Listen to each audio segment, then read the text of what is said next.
Assalamualaikum warahmatullahi wabarakatuh. Kembali lagi bersama saya Auzi ini Syukron.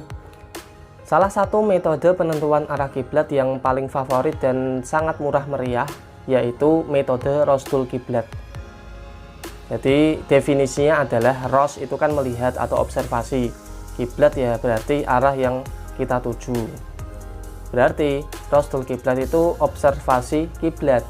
Kita bisa observasi langsung ke arah kiblat menggunakan cara yang alami, menggunakan bayangan dari suatu benda.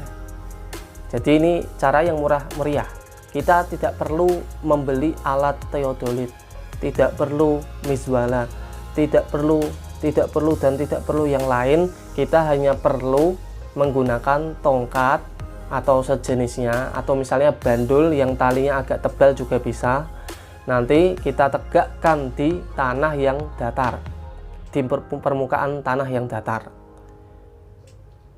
Maka nanti bayangan yang dibentuk oleh benda tersebut atau dibentuk oleh tongkat, maka bayangannya akan menghadap ke arah kiblat secara otomatis. Tapi gambaran menghadapnya ini dari ujung bayangan menuju ke tongkat tersebut. Bukan dari tongkat ke ujung bayangan, tapi dari ujung bayangan menuju ke tongkat. Maka itu adalah arah kiblat, tinggal kita menggaris atau memberi tanda kepada bayangan tersebut. Jadilah kiblat kita.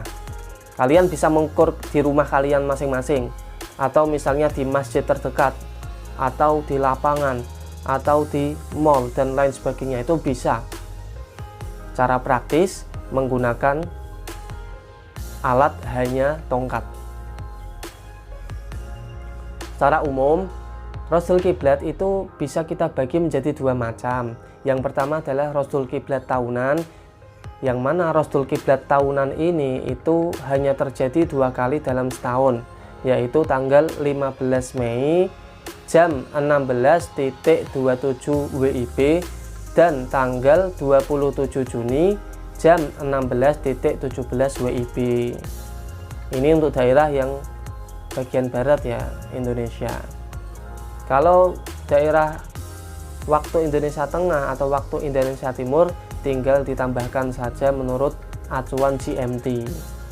Kalau waktu Indonesia Tengah berarti tinggal ditambah 1 jam dari WIB. Kalau waktu Indonesia Timur tinggal ditambahkan 2 jam dari WIB. Caranya simple sekali.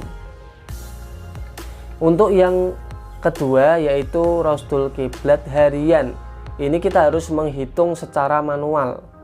Hitung dulu datanya. Setidaknya kita harus memiliki 3 data. Yang pertama azimut kiblat, yang kedua declination atau deklinasi matahari, yang ketiga equation of time atau perata waktu.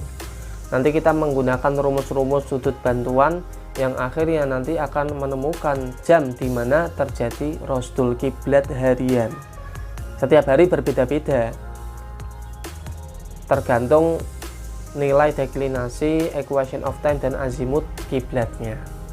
Jadi yang penting, metode Rosdul Kiblat ini sangat recommended bagi kalian yang ingin mengecek arah kiblat di rumahmu, atau di rumah mertuamu, atau di rumah anak-anakmu besok.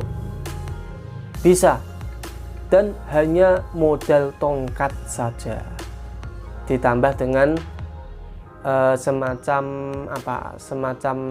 pengukur derajat, busur, dan penanda spidol untuk menandai arah kiblatmu. Namun demikian, ini sangat terbatas waktunya ya, hanya bertahan selama beberapa menit.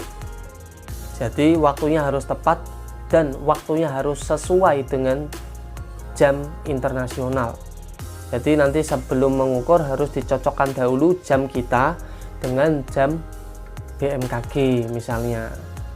Karena jam BMKG merupakan salah satu rekomendasi jam internasional. Kalau kita pakai jam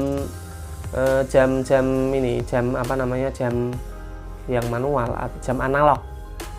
Kalau kita memakai jam analog ini kan kadang baterainya saking barunya, saking berenergi, kadang kecepatan, atau misalnya baterainya sudah tua, kadang terlalu lambat.